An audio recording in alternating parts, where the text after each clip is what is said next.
let's get into introducing Angie Choi and Kirsten Bell. So first of all, I'm going to say, talk about Angie. Angie is a Canadian-born Chinese residing in Hong Kong with over 19 years of professional service experience in television, magazine publication, auditing, and more.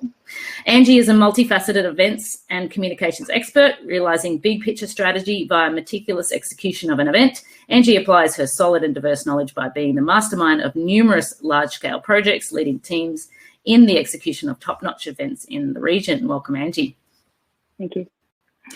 And Kirsten Bell is the co-founder and director of What If Events and has been working in the fields of storytelling, events, production, logistics, and scenography for over 15 years now. Her aim is to bring reality to the creative dreams of her clients within the projected budget and timescale. Her various projects have allowed her to travel the world, landing in Asia for the last 10 years. Passionate about her job, Kirsten now juggles being a working mom and a boss girl and loves every second of it. So welcome, Kirsten. Why, thank you. So this is really exciting for me because it's kind of the first discussion that we've had that has been purely Hong Kong people, and we all live here and we all know each other and we've all worked together in the similar circles and on similar gigs. So it's really nice to chat about the industry here in Hong Kong. But before we do that, what I'd like you guys to talk to our guests today about is a little bit about your paths to Hong Kong and how you came to work here. Maybe we'll start with you, Angie. Sure. Hi. So my career has been quite eventful. I didn't learn events or marketing even when I was in school. So I actually was studying to be an accountant, and I came to Hong Kong without a degree. Look, so I was born and raised in Canada, half raised in Canada, half raised in Hong Kong. And then I decided, okay, I should go back to Canada for university, see how it is. Then I decided it wasn't the place for me, came back to Hong Kong without a degree and started working as actually technical support and customer service in an internet company. Then slowly but surely, I started getting my degree, went in and got an opportunity to go into a security firm. So I was doing IPOs and helping out arrange all that. But I was looking at admin and HR of all things. And then I had the opportunity to go really into what I thought was my passion then. So it was accounting, and I got into PwC, did a little bit of training there for about 3.5 years, but noticed that this may not be exactly what I wanted, especially could not get my exam. So failure then thought, is this what I really wanted? But at the same time, we were doing a lot of events for our own department. So that was something is just to touch upon what I thought, is this the future that I want? So I got an opportunity to go into CNN, and it was my first touch into broadcast media. And that's where I started getting to know more about, this media field. So how is it? And then the next step was I was very lucky to go into a magazine firm where we did a lot of events because this is a source of revenue other than advertising. And through that, I just picked up different things of what an event is, how to work through it, and then a touch of what show calling is. But I didn't know at that time what show calling was because we would never divide it up that way. So a person would be doing from producing all the way to the part of handling the event on the day and then post-event.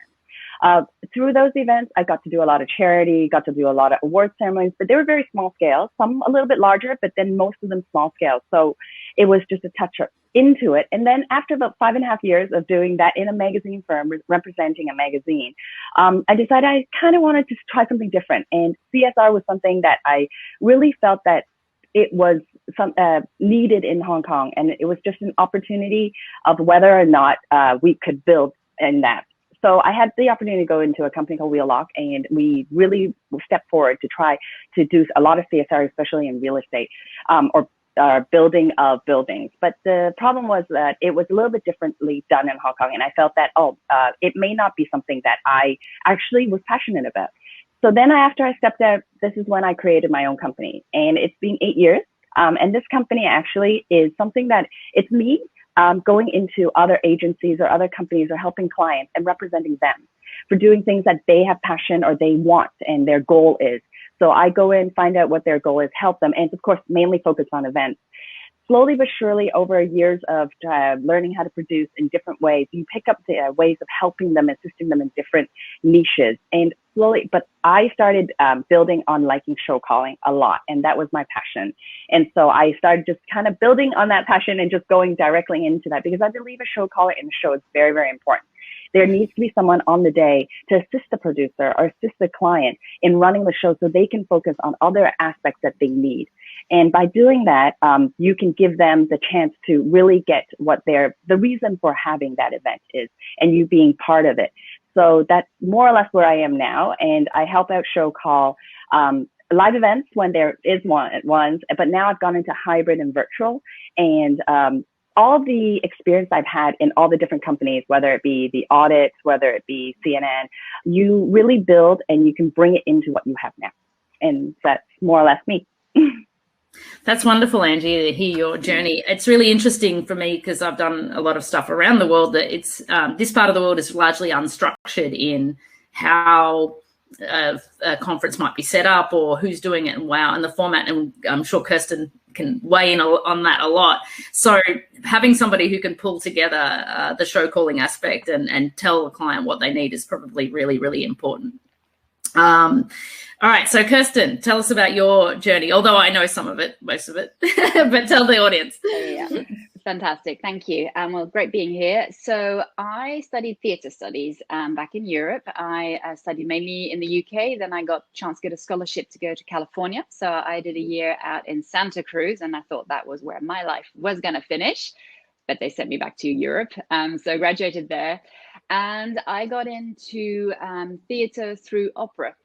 So I mixed music, I mixed theatre, I was touring as well. So I touched a lot on different kind of types of events. But I felt very restricted to what was happening on a stage. So I thought, how could I build this experience on a bigger platform? And that's when I discovered events. So I started kind of nibbling in the fashion world, in the musical world. And then I decided, how can I grow this even bigger? And so I wanted to start traveling with this. And I got the chance to work with Franco Dragone, so the Dragone show, which meant going to Macau. Sounded close enough to Tokyo or Japan, which is where I actually had thought would be a nice place to go to visit. So I was like, Macau, Japan, sounds fantastic. So I started working on that show, and that's where I met Anna. So we were rehearsing in Belgium, which was my hometown at the time. I got sent out earlier out into Macau to finish the setup of the theatre and got involved in all the kind of logistics and operations side of things. The show unfortunately got a little delayed, so I got a little bit more in depth in the Asian side of working and discovering a little bit the different ways of working out here. Then all the guys, including Anna, came over, we put on the show, and my job was done. So it dawned on me that I just like making dreams come true. So when my contract in Macau was done, I got sent back to Europe just because of work permit and visa reasons. But I had literally felt the magic Asian dust being floated over me. And I was like, I gotta go back. I cannot stay in Europe for much longer. So I got headhunted, came all the way back out to Hong Kong and started working with a big corporate event agency. And at that stage of the game, I started getting knee deep or even deeper into different types of events. So this big corporate event agency was focusing on conferences, to gala, to big sports games, to fashion shows. And it kind of got me into the mood of how events really worked and the organizational skills they needed. I'm definitely a backstage person, and I'm definitely somebody who likes to make things happen. So I'm a list person, and I just tick them all off. And so from that agency, I worked there for probably about 5 years. And I got to a point where I was like, I just can't keep on giving for somebody else. And it was a very corporate-y structure as well. So I felt that my annual goal that they had given me was based on a GP. I had to get a certain percentage for the company. I was like, it doesn't really feel like a personal goal anymore. So I had met a fantastic person who's now my co-founder, also best friend. I've been working with this agency. And we just decided, what if we could have an agency that the budget wasn't number one? What if we could be more creative?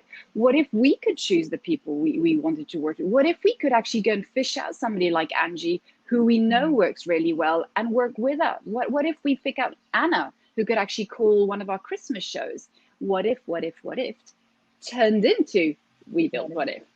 And we've had What If for about 8 years now. So we started off as two, Jean-Marc and myself, and we were working 4 days a week. We were cruising. We thought it was fantastic. I was doing my yoga on the weekends, Fridays. Jean-Marc was surfing, and that lasted 2 weeks. And then we started recruiting, and now we went up to about 18 people. We're now a team of 10, and we're very content with a team of 10. We opened up in Shanghai. We now work also in Macau.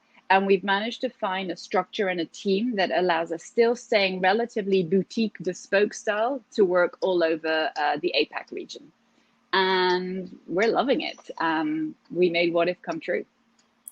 That's amazing. Thank you, Kirsten. I would like to know, what was it about Asia that drew you back here? What was it that attracted you to come to this region again? I mean, definitely the magic dust. And I don't really know what that magic dust is. But I think it's also, there is the sky's the limit here, genuinely, physically, but also genuinely as well. You can do anything and everything. And it's a myth to think it's cheaper that way. I think a lot of our European and American clients think it's just cheaper, so we'll go and do it in Asia or in China, which is not, I think, 100% true. But I definitely feel that I have no restrictions, no boundaries out here in terms of creativity, but also physically realizing the dream, which is actually my side of things. Whilst in Europe, I did feel when I was working there, and I was much more in the fashion and the creative world there were restrictions, then there were limitations, budget limitations, and the dreams just weren't as big as they are out here. Mm. So from both of your perspectives, maybe we'll go back to Angie. How do you then maintain that freelance career since you've started up your own business, and how do you get clients like Kirsten enough to make a regular income? Because a lot of people here in this part of the world really like that, and like that solid income, that full-time job. So we that live in the freelance career it's a different paradigm. So tell us about that. And then we'll move on to Kirsten about how she gets her work from a creative perspective with your clients. Yeah. So go for it, Angie. It's not easy. It's actually really not easy. You have to be able to kind of balance your finances as well. And also, after having a stable career or a stable salary for many years over my career, starting off, I actually had to lower a lot of expenses and keep the overhead low. So the way I do run my company, my business model is I don't hire anyone, and I don't rent an office or do anything or take up projects that I may have to pay in advance, a lot of expenses or things. That's why I like to represent companies. So that my business model has always been, I can represent your company. I can be under, say, What If, which I am a lot of times, or any other company. But at the same time, the financial aspect of it, I hope the company to help cover that if it's needed. So I can produce it all for you, but that may be a part that I cannot arrange for you. So for me, in regards to income, I've been very lucky I've had a lot of referrals, word of mouth, or like, for example, Kirsten, we've worked on certain projects that year on year, she asked me to come back to assist. And it's really because you've done a good job, or you've been able to assist the way the company is. Each culture is different, each company culture, or their expectation is different, what they want you to provide or how much time you can provide in it. You really have to discuss that and understand it. So for some companies, I go in just on the day with their own cue sheet as well, and I just call the show. But for some companies, I can work with them and then understand the show a little bit more and work on their cue sheet for them, and then do a little bit more so that it can offload them as well as be able easier for me when I run into the show. So with show calling or with freelancing, you really need to have to keep up a network of people that you like to work with. It's not, I'm very choosy. I don't want to say a little bit. I am very choosy. I don't always pick up every job that comes to me. And there are certain jobs that some people would say easy money, but it takes a lot more time. I would sometimes say no to that job because I prefer leaving the time for the chance to do certain shows that may come, may not, you never know, for it. But that's because I've kind of lowered all my own personal overhead costs, in the sense that I don't have any rental. I just make sure everything that I do spend is within the realm I can spend. But that's also kind of from the audit accounting background I've always had, and even budgeting. It just helps. So with that in mind, you know that you can choose what you want. But when you can't, say there are certain shows that come to you, you also have to look at the timeline.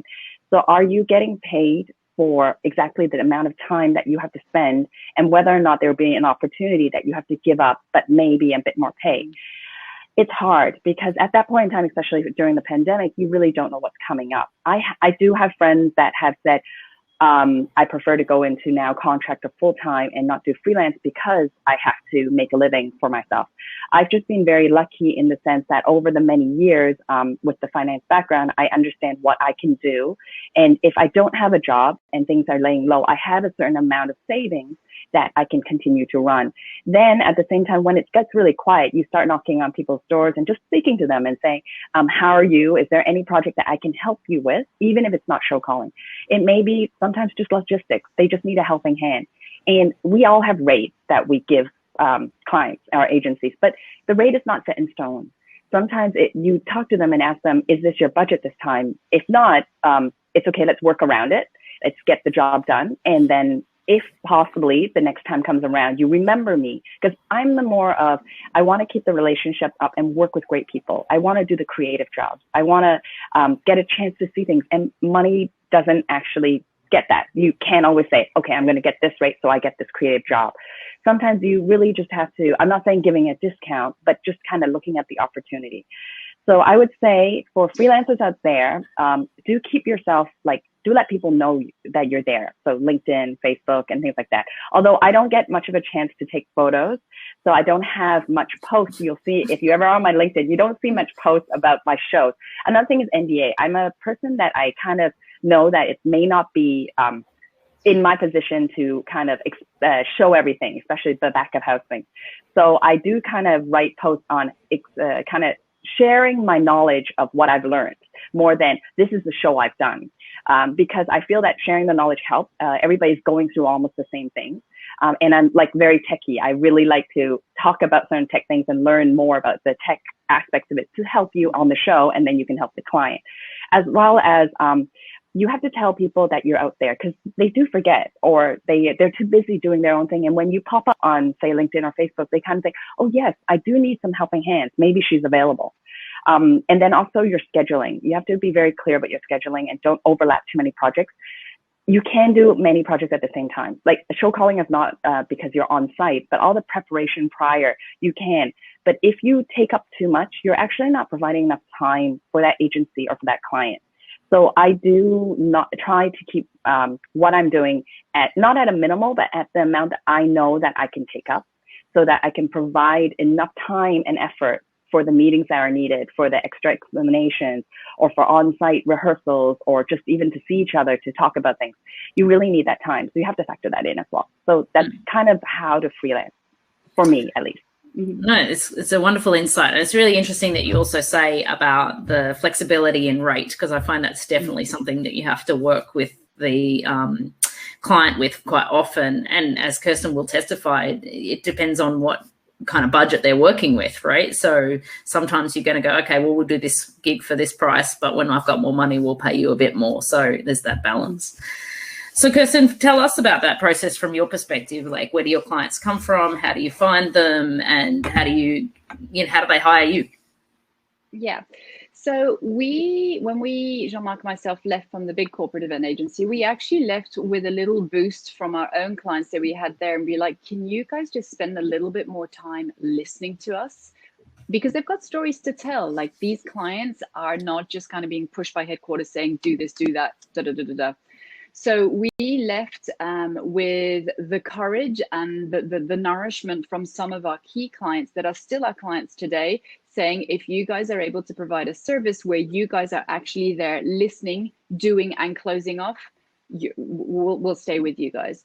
So we started creating, I guess, when I say we're more storytellers, we don't actually just do, you want a back job, you give a back job. You want a back, or, you want a stage, or you want a conference or whatever. We actually go and fish out DNA. We find strategic development for the brand that's launching a product at an event. And that order for us is actually quite different to a lot of event agencies today who are like, cool, big event. Got a product to launch? I'm sorry, what's your name? And so the way that we do it backwards, we actually take the time to listen to the heritage, the DNA, or the lack of, that we need to actually then go and fish out for them, create the dream, and then deliver it. All that to say that once we've gotten through and we've done a couple of projects out of this format, people started noticing the storytelling, the theatricalness behind what we do. And if you follow us on Instagram, it's very eye-catching. It's full of colors. It's full of story. I mean, it's pretty simple. From a show to a gala dinner to a product launch to even a press conference, there's a story behind it. You actually get goosebumps. You actually emotionally get involved in it. And I think that's definitely our touch point, our call to action that people wanna get out of us. So a lot of our clients have come from word of mouth, from other clients be like, hey, who did that product launch? That was pretty cool. Or I hear you're doing your annual gala dinner. I think you guys should use What If because they blah, blah, blah, blah, blah, blah, blah. So there's a lot of that, which means that we are on it literally 24/7. We can never do something that could be like, yeah, well, just ignore that. Nobody's going to notice it. Everybody somewhere, somehow has got an eye on it. Now, we do business development. I think it doesn't all kind of come flooding in. And especially over the last 18 months, I mean, Hong Kong's been hit by protests, and that was horrific for us. But we decided to stick strong and decided to work with our clients, because you've got people on the left of us like Angie who are struggling to get work. Then there's us who need work, but we also know that then on our right, we've actually got clients who still have a marketing budget. They still need to be selling, even if there's a chaos outside and bombs being thrown or fires being set up. So what do? And what we did is that we actually then sat down with our clients and listened and be like, what do you want to do? Doing something in your showroom, it's safe. You've got the space. You don't need to rent it. Nobody's actually going to be able to publicly go into that space without you inviting them. Why don't we work in that formula? And we did that with BMW, and we held their hand and they held ours, and we held Angie's, and it was a bit of a kind of, we've got this, we can do this together. We all moved forward, and we created a format who I wouldn't want to say everybody's doing now, but it's definitely a format that people were like, ooh, did you guys do that BMW? And that's when we started bringing in digital as well, because digital is definitely very safe. I mean, look at us all now, we're all safe and sound, and no masks inside a room. And then the protest came along. So we barely survived through, the COVID virus came along, which kind of brought new challenges to it. But again, we sat down and we listened, and we tried to see what are the new formulas, what are the new solutions, and what are the new tendencies. We're always on our tippy toes. We're always trying to see what we hear is the new tendency. We try and go out and do it, and we stumble. I won't hide that we do stumble, but we go out and we do it, and we learn quickly, as opposed to sit back and kind of be like, what are people doing? How are they going to do that? Let me see in 6 months how they've done that. And we've just been lucky. I think we've just had a couple of stars that have lined up really nicely over the last 8 years for us. We have had fantastic team members, be it full-time or part-time, that have brought either the right energy, Angie, the right talent. I mean, Angie's helped us a lot over the last year on our phygital events. So she's brought in the digital side of what we do well, which is the physical side, creating a phygital combo. And the first one we did was an absolute disaster, but we held that. We experienced it. But we went through it, and we came out actually so much stronger. And we're like, we're not going to do this. We've got to change this. Let me look into this. And it's a learning. One of the key things that I'm still learning, even though I've been in this field for over 15 years, is not to take things personally.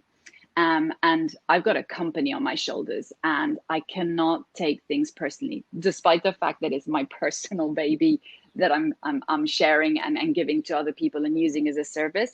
If something goes wrong, learn from it, but don't wallow on it. I think this is probably an appropriate time to show you a little video, right? Because I think it's to give an idea of some of the projects that you've done and worked on. Sure. If I could just ask you guys to turn off your microphones while we play this, please.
Amazing portfolio of work, Kirsten. Thank you. Although I do need to see the full video of those Christmas Santa roller skating girls, boys, whoever they were. That sounds like it.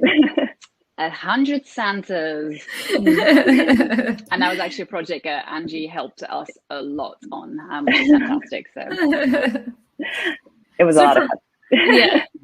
So from both of your perspectives, apart from maybe a client brief or the actual mechanics of an event, what do you would say is the most successful ingredients for an event from your perspective, Angie? We'll start with you.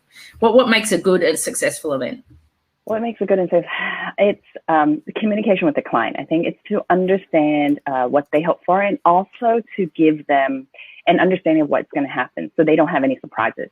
So the storytelling that Kirsten does is really good because it's not just what I would say foo-foo shi-shi of an idea and a creative idea. It comes down to the exact what you will see, what you can visualize. A lot of times it's with drawing a lot of creatives, doing a lot of PowerPoint images for them to kind of see it, especially now in the more hybrid virtual world, because they're not used to seeing what it will look like on a small screen.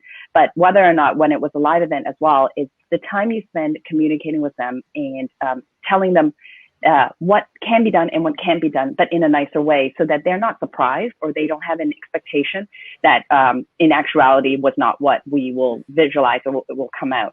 And so that is like what I would say a successful event, as well as when the audience walks out and you've done what the client wanted or what the motive of the event was. Let's not say client. So if it was a charity, for them to auction out or to raise funds, to be able to raise those funds, or for people to just enjoy the night of the music, the performances, and have that wow, or just because they wanted to be coming together to network, that smile when they walk out of the room is a successful event.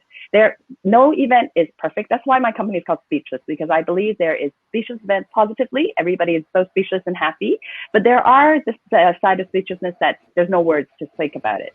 But at the same time, all events, they have a reason behind, and for you to be able to bring that out within the show, and everybody walking out of the door saying, yes, they have done it, is my sense of successfulness. And for you, Kirsten? So I think there's three things for us that's quite key. The first one is actually to listen to the client. You might get a written brief, an RFP, but Jean-Marc and I always insist to actually get the person in a room or on a video call at this stage of the game for them to voice and kind of emotionally tell us what they need. And it can be, not that you put too much emotions into it, but the KPI, the target audience, the number of days, the venue, like all of those. You don't want to miss that kind of key information. The second one for us in any case is dream big. And what I mean by dream big is Jean-Marc leads the studio, and the sky is the limit for those guys. They will go as big as they can, but they work within a framework that us operations have already given them. So from a budget point of view, or a timeline point of view, or a venue, or a government, or whatnot. So that third factor of dreaming big within reality, which sounds a little contradictory, but it's key. So listen, dream realistically. Amazing. And in terms of your development of that ethos, Kirsten, was that something that you started from? It was evolving. How did you acquire the skills? Because you said you started from a theatrical background, but moving into the event world, you have to start to understand the marketing. You have to understand the client's intentions. How did you grow personally to feel like you could wrap your arms around that and deliver competently? Yeah. So I feel my skill set, I studied theater and staging. So I feel I'm still doing that, but just not physically on the stage. But a little bit like Angie, I've gone through various different fields, and I feel that, and still today, 40 over, I'm still learning. Every time that something happens, good or bad, I'm learning, and I will not only learn, but I'll actually try and squeeze it back in. It's kind of when you're a kid and you learn a new word, and you're like, I'm going to use this new word randomly, but you'll use it. And that's kind of what I try and do now. Is if I learn a new technology, and I'm going to use digital as a front now, I will definitely try and reuse that to kind of better it. So that's in terms of the toolkit. The marketing side, I feel I've ridden on the listening phase. I feel I'm quite aware of what's happening around me, and I can read people's faces as well quite well. So I've kind of had to trust, I guess, my intuition. But again, it goes back to that first number one. I've listened to the client. If the client has complained, without taking it too emotionally or personally, I'd be like, what is it that you're not happy with? Like, how can we better this? How can we, and it's always finding solutions. And kind of my second motto in life is never any problems, always solutions. And that I live by 100%. I will never let a client be like, oh, you can't do that. Okay, like that. And Angie and I are from that same breed, and that's why I love working with Angie. Angie has never said no to me. And there's a fair few freelancers out there, and we mentioned a few before we started this technical director side as well. Like, you just need that attitude where from the agency, from the freelance, no is not an answer. There's always solutions. It's not a yes. You can't fly to the moon and back, but you can set up a rigging structure and put a harness on them and make them fly. So there's always ways of doing it, or use a green screen. So that's a little bit but it's on the fly. Like, I never studied marketing. My business partner comes from an advertising background, and so he has a much more heavy, dense management marketing skill set. So I've learned a lot from him. He doesn't have a lot of operational, or he didn't. And so we share a lot. And another thing I think I would recommend if you're setting up a structure, an agency, is find your right number two or number one, but find your partner, like find your other half. That's been key for me, because it's been some rough times over the last 8 years. And if I was on my own, I don't think I would have been like, I got this. And I take my hat off to people like Angie who are still around. But, I think when Angie does have a little low moment, she does send me a message like, hey, how things are going? Any projects in the pipe? And I can feel that and I'd be like, you know what? Hell yeah, come along. Even if it's not something she would be 100% comfortable with, if she needs it, she'll take it. And we can have the open discussion, I find. And also, I think from an agency perspective, like you said, even having that other person to bounce ideas around with and to share that is really important. And also that you can't be the master of everything that needs to go into an agency, right? And you shouldn't try. I think people who try and be like, oh, I do PR and I also am technical director. Oh, I'm also a choreographer. You're like, how is that even possible? And I think that actually will lower your status or your value. Then people know that I'm not like that. Give me a blank page and I freak out. Give me ingredients and I'll find you the right recipe. So Jean-Marc gives me the right ingredients and then I can do so. But I've never vented myself. And if Angie I'm just using Angie because she's out here, but if Angie has a challenge on one of our projects where creatively something on the screen is not working, she knows not to ask me, because I'll be like, I don't know, it's not working. Do you want me to change the slide? And she's like, yeah. But then I need to go back to Jean-Marc to basically change the content. Yeah. And for you, Angie, how did you sort of acquire and pivot, which I hate the word pivot because everyone overuses it right now, but to jump into the virtual world as the pandemic hit and start to apply your skills in that realm? Yeah. So I think it's because of my want and need for the knowledge of tech. I really like tech even prior to the virtual world happened. And so when things started kind of getting lower, like less live events, I was actually flying to different countries or different cities to do shows prior to almost up to the fact until Hong Kong closed. And then we had to stay in Hong Kong. So in reality, I was still doing a lot of live shows. And then when it came to the point, I noticed my calendar didn't have many shows happening and everybody was really quiet.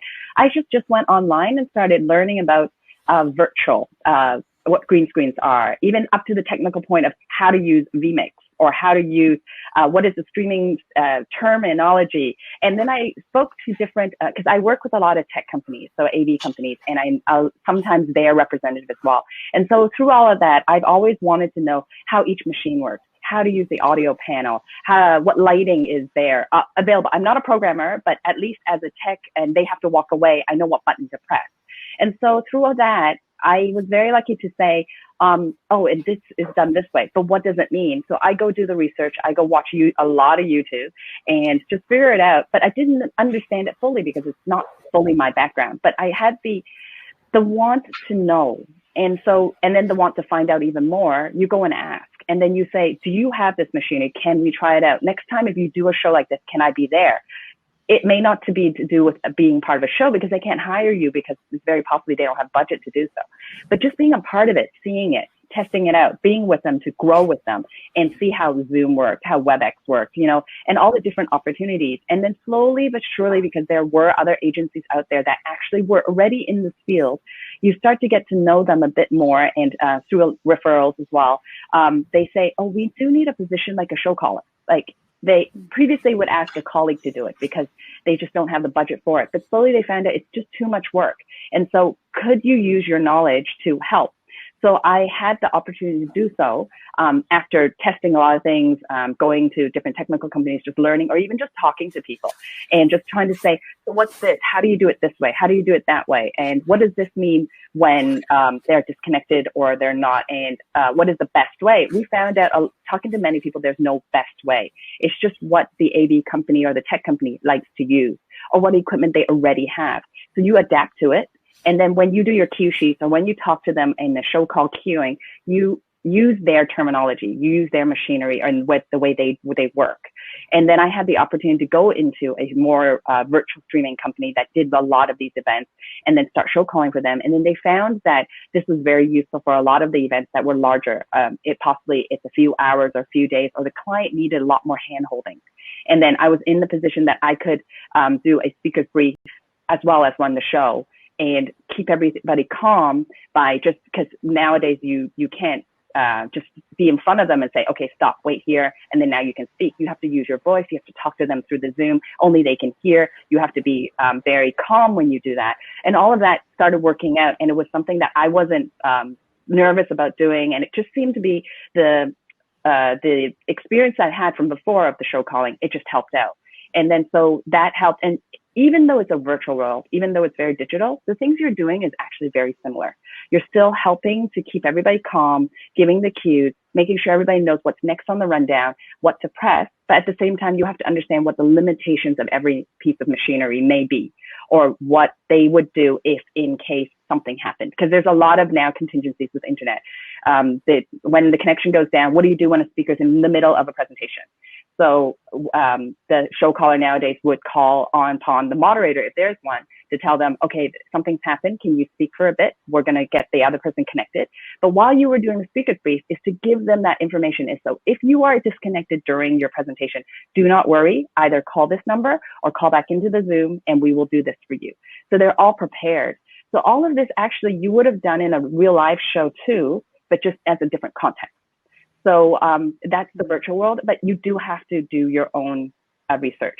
You do have to learn, and you do have to understand when you go into that job, what they plan to use so that you're already kind of ready and prepared to speak to them in their terms.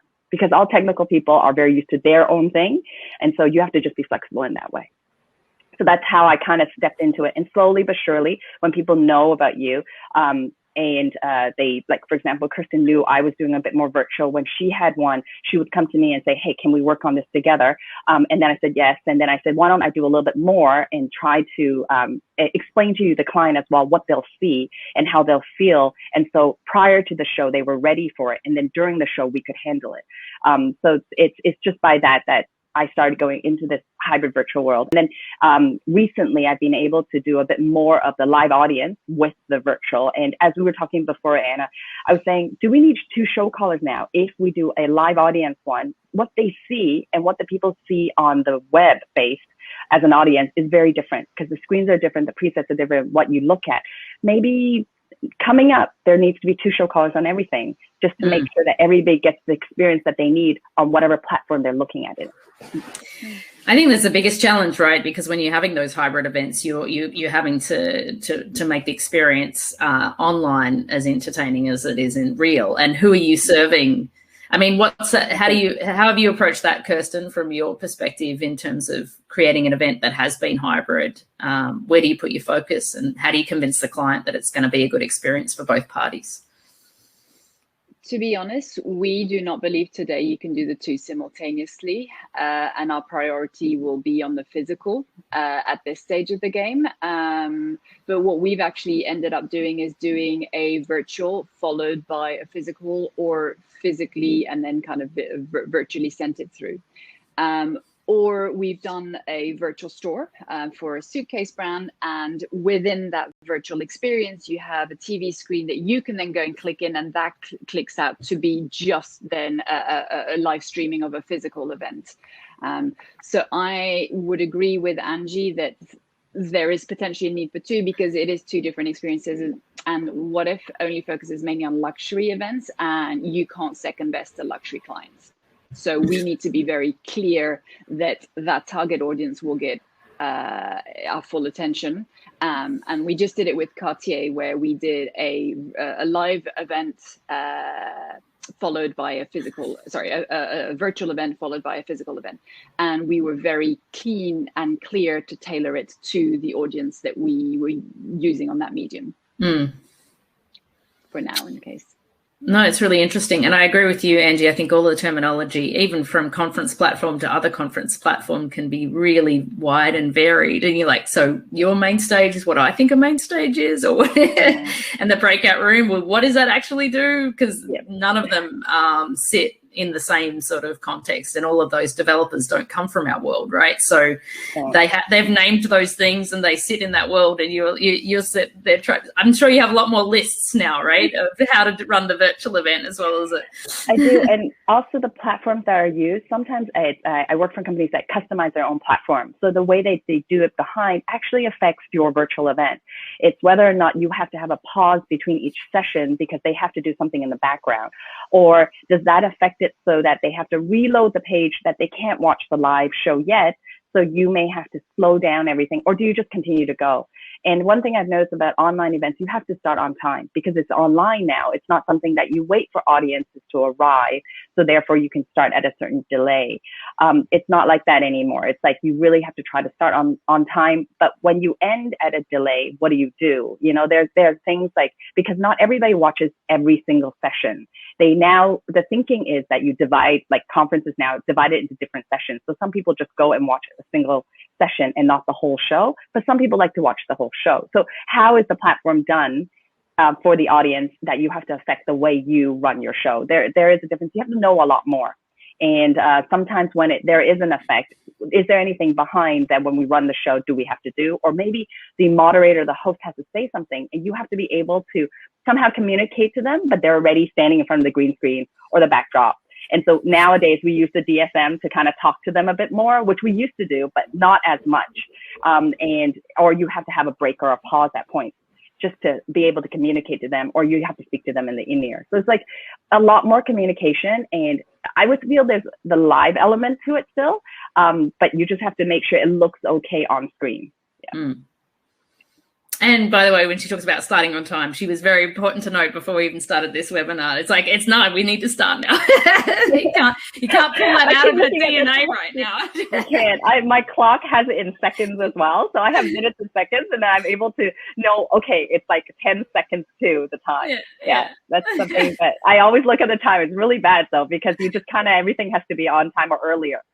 Yeah, absolutely. A couple more questions before we finish up. I think just more of a global, holistic perspective. How do you think that, because we have a lot of international audiences and people are often interested in this kind of level of conversation. How do you think female leadership is viewed in Asia, and what's your experience of being two obviously very competent and capable people in the industry? What's your experience here, and is there anything you'd like to comment on that?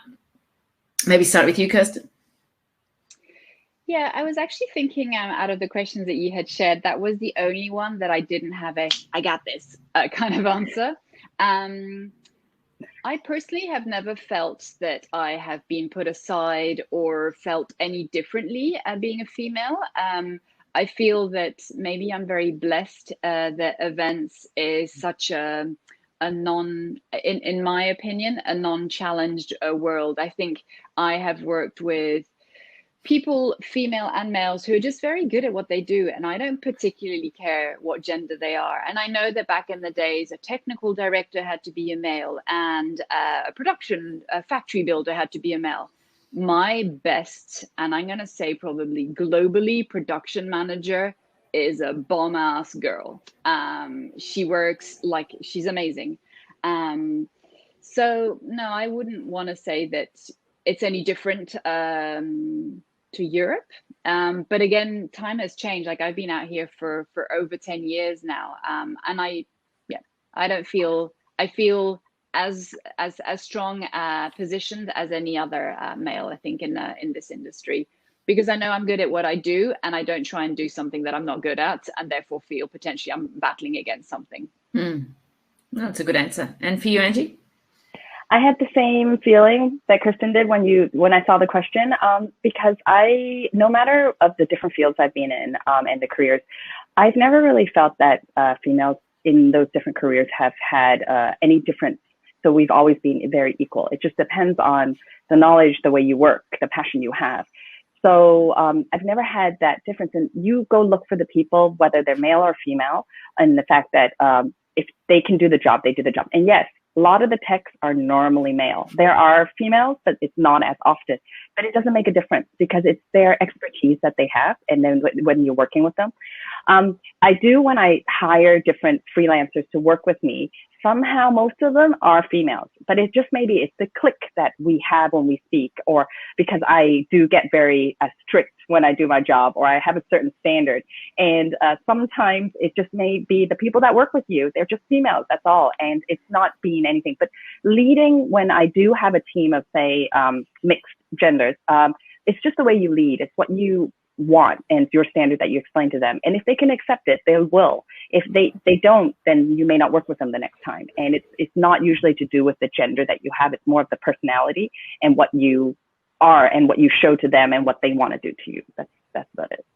No, I agree. I appreciate your answers. And I think that the reason that I wanted to put it on the list is because often those subjects come up when there is a problem.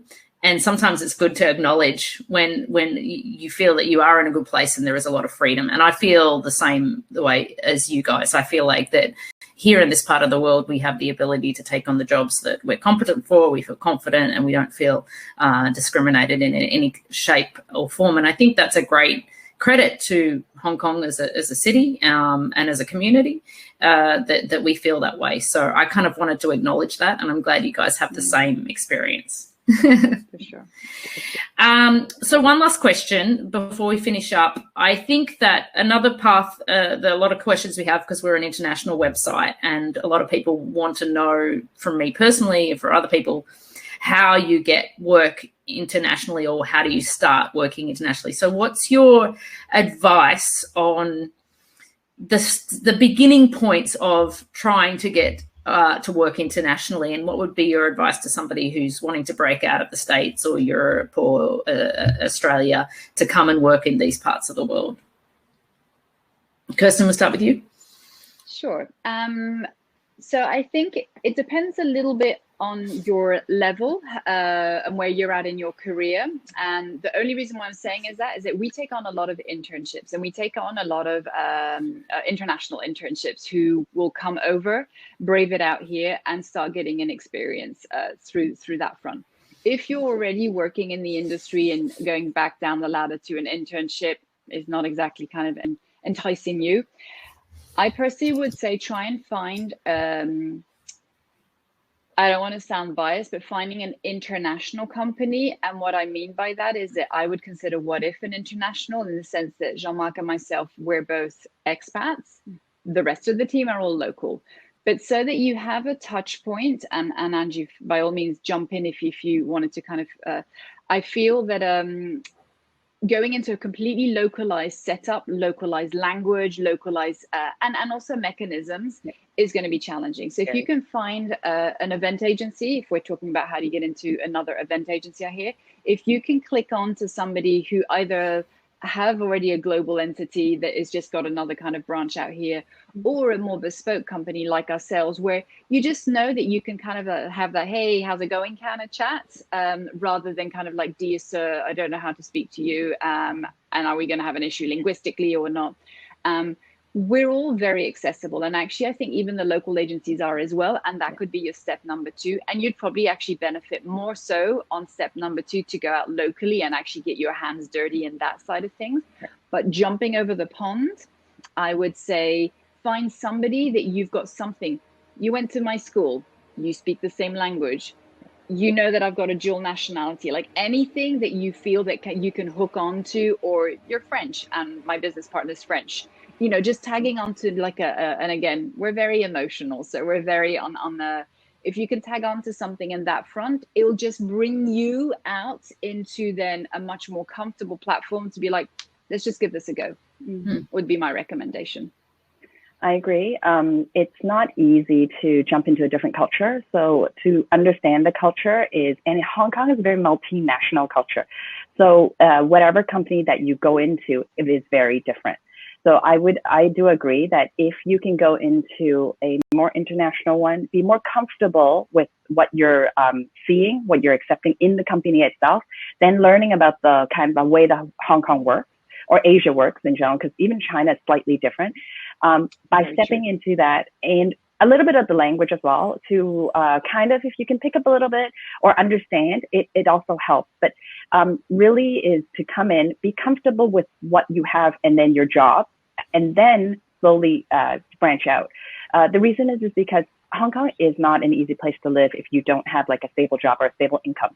And so when you come here, you can get very kind of nervous of what's happening and how, you know, rent is expensive. You go out for a dinner, can be quite expensive.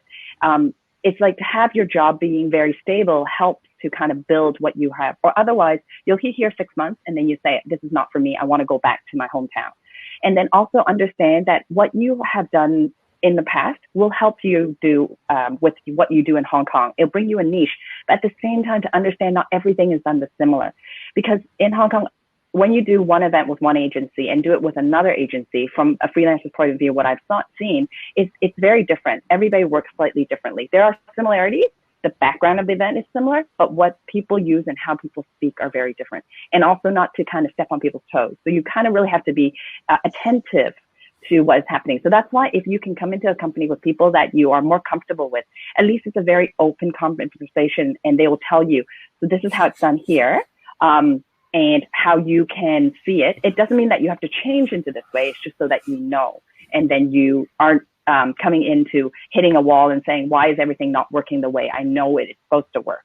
Because there's no one way. And especially here, everybody does everything differently. Like with the way Kirsten, and they're so creative and then they discuss everything. But in some companies, it's not like that. It's, I give you a brief, you do it this way, you follow the rules, and then the event is done. So it's very different. And you just have to be able to find your comfort when you get here. And then that's the thing I wanted to bounce off on that. If you're unsure of what your tools or your good tools are, is go into a bigger structure, because then you'll be able to actually see a diversity and a wider range of skill sets, categories, departments. What if only has 10 people and you've got to kind of get hands on to everything, but you'll never, for example, see a junior account manager, whatever the titles are out there, because we just don't have that structuring, because we have no hierarchy in our system either. So also see how comfortable you are in what you do, or do you want to be able to have a wider spectrum so you can actually be like, oh, I kind of like that. Oh, I actually thought that I didn't even know that was a job. If you know what you like doing and you know what you're good at, then you can go more tailored into it. Mm. I think I'd also add to the fact that this can be a long time to take to get to what your goal may be. For example, both Kirsten and I ended up in this region by being in full-time jobs. And even though Macau is literally next door to Hong Kong, I had to take another full-time job to move to Hong Kong because there's a different visa structure. So I can't just go, oh, well, now I'm going to move to Hong Kong and freelance. One, I didn't have a network. Two, I needed a visa to stay in the country, and you can't just rock up and say, let me work here, right? So a lot of the times, as Kirsten pointed out, attaching yourself to a company that's going to be able to get you a visa might be your first step. And even though you don't want to plan to be in a full-time job and you want to freelance, realistically, you're not going to come from the other side of the world and launch into a freelance career in a region anywhere. You're going to have your network. You're going to have your people. And so I did 2 years of full-time job in Hong Kong before I branched out and started freelancing in this region as well. So I think none of that process to move internationally is a quick step. It's something that if you decide that you want to do it, you set your path and know that that's going to be a 5-year probably plan to get to where you actually want to be working freelance in another country. Would you guys agree? Yeah, totally. Awesome. It's a commitment without being a scary one. As Angie said, like, you also could come out, do 6 months, doesn't work. It's not a big deal, you know, give it a go. And I think coming out here with a family and stuff is a little bit more of an investment. But again, it's everything. And it's going back to the very first question, Anna, of like, why Asia? Asia's just easy. Like, you need something, you take your phone and it's delivered within the hour. It's just fantastic. Yeah, even if you just walk downstairs, a lot of times you can just get whatever you want and whatever you need. Yeah. And especially in the events field, if you need anything in an emergency, there's always a way. You always find an answer. Someone's there to be able to help within the next half an hour. You can get it. So Asia is a great place, and it is the window to all the other cities around us. And being in Hong Kong is the hub so that we can go to different places, but we can come back. And the multiculturalness, the internationalism of Hong Kong lets you live very comfortably. You can get almost anything and everything that you ever want in Hong Kong. I'm totally always astounded when something turns up within 24 hours. I'm like, how did that even happen? Like a whole set piece or this. It's great. It's super good. Well, thank you very much, ladies, for your time. I really appreciate your insights into, Hong Kong. And I know I'll see you both personally sometimes around the traps very soon. And I really appreciate sharing your experience with TheatreArtLife. Thank you. Thank you. My pleasure. Thank you. And thank you, everyone who joined us live. And I hope to see you in our next webinars. I will be turning off the webinar now. Thank you, guys. See you again soon. Thanks, guys. Bye.